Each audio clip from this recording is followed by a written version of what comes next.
Pulburon Video. Oh, binukas ulit nila. Sabi ko, "Naku, magagalit lalo ang taong bayan kapagka ito ginawa nila." 'No? Kasi nga po, mag-recap tayo 'no, simula sa umpisa nung Pulburon Video. Bigay sila January 1, hindi lumabas. January 5, hindi naman lumabas, 'no? Wala, pahiya sila dun. Hanggang sa lahat na sila, tamang panahon na. Putragis na yan, akala ko si Alden Richard at si Maine Mendoza, eh, ano lang, pang GMA lang, eh, pang Itbulaga lang, yun pala pampulitika din. Sa tamang panahon, ayan daw po mga wala pa din. Ngayon, sa nakikita natin bumababa yung views nila, 'no? Umoonti yung nanonood sa kanila. Kasi nga, sino ba naman hindi mababawasan ng views diyan? Kada merong ano, kada may bintang, eh, hanapan mo ng ebidensya, lalabas siya sa tamang panahon. Ano ba yun, 'no? June 30 daw, oh, Pulburon Video. So ngayon, para etong views nila bumalik umangat ulit, alam nila madami uto-uto, eh, 'no? Ang ginawa nila mga kababayan, Pulburon Video ulit tayo. Oh, hanggang June 30 naman daw po. Bakit may time frame na June 30? Para at least, mapapakinabangan nila yung mga uto-uto 'no, um, April 1 to 30, oh, April May 1 to 30, June 1 to 30. O siguro itinapat na din 'no, sa SONA ng pangulo. Tama ba ako, may SONA ang pangulo nung panahon na, yung panahon na yun? Itinapat, eh, bahala sila diyan. So sabi ko, posible din palang magkaroon ng ilalabas silang, um, ilalabas silang Pulburon Video. Sa papaanong paraan mga kababayan? Ngayon po sa panahon natin, meron ng mga nakakagawa nung AIs, yung mga yung artificial intelligence ba yang ibig sabihin niyang AI na 'yan? Kasi sa internet po mga kababayan, makikita mo may mga AI na sa YouTube, eh, 'no? So naisip ko, wait lang, hindi kaya kaya meron silang time frame na 3 buwan, eh, dahil AI kasi yung AI mga kababayan, halos close sa perfect, pero hindi pa din perfect. Malalaman at makikita mo pa din po yung medyo pagka-cartoon niya, 'no? So, unang tumatak sa isip ko, baka gagawin nila yun, 'no? Baka gagawin nila yon dahil mukha ngang totoong tao, eh, para lang may mailabas sila. Eh, pagka yun ang ginawa nila mga kababayan, yung AI, gagamitin nila yung AI, wala na po talaga, finish na, pagod na. Malamang pagod na po yung taong maniwala doon sa pulburon-pulburon video nila na yan, 'no? Kasi nakikita ko po at ang ramdam kong dahilan, eh, pagbaba ng views nila. Kung gagawa sila ng video malaking kaso, yun puwede din po, 'di ba? Or yang pulburon video na yan, eh, habang buhay ng tamang panahon, habang buhay na lang na wala, ganyan. Asan yung asan yung pulburon video? Tapos ang diskarte niya, oh, dadating tayo diyan, pag-uusapan natin yan mamayang konti. Natapos yung live mga kababayan, kanina may nagtanong, "Maharlika Kapalanggana, nasaan yung pulburon video?" Sabi sabi niya, binasa niya yun. "Oh, palangga dadating tayo diyan, 'no, pag-uusapan natin yan mamayang konti." Natapos yung ano, natapos yung live, 1 oras hindi pinag-usapan. Kumbaga parang, sabihin mo sa'min kung nasaan. Pero ako, alam ko, ramdam ko wala talaga, wala talaga. Kung meron man yan, inilabas na po yan, simula't simula pa lang po nung paghihimutok nila yan. Ramdam ko, gawa-gawa lang po nila yan, ano.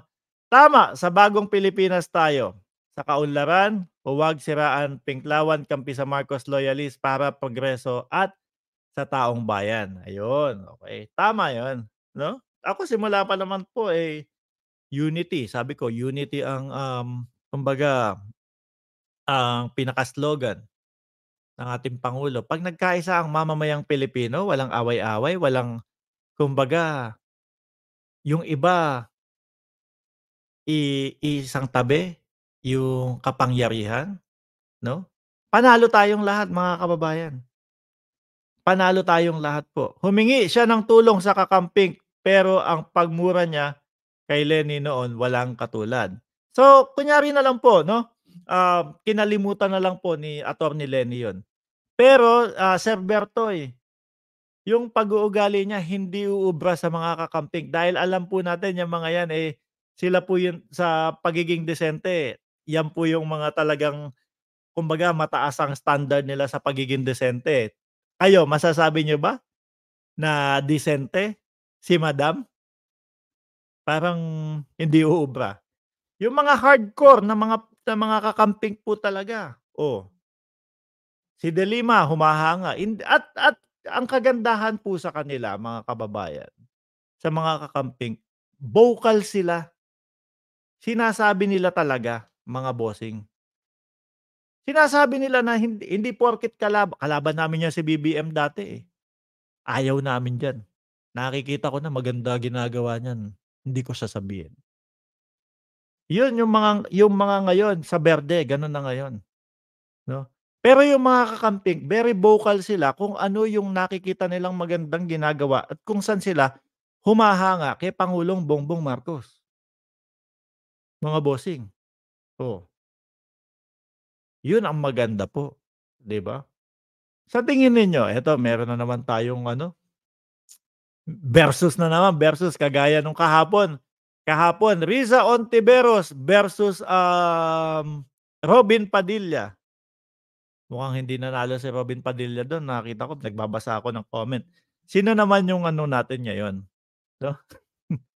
Um, Sino ba malalagas sa Senado o magre-re-elect sa Senado versus Senator Trillanes? Kunyari one on one lang, 'no? Kunyari one on one lang. Baka sabihin nung mga iba, "Ba yan bobo mo naman Senado 12 ang mananalo dun, eh." Kunyari nga lang one on one ano, Senator Trillanes versus ano, sino sabihin niyo diyan bago tayo magtapos? Bagsak to the ground na ang mga DDS, walang epekto yang pulburon, naubusan na ng paninira kay PBBM, ayan. Sino magandang itapat kay Senator Trillanes? Ayan. Ah, Cynthia Villar, re-electionist ba si Cynthia sa 2025? Cynthia, Robin, sino ba yung 4?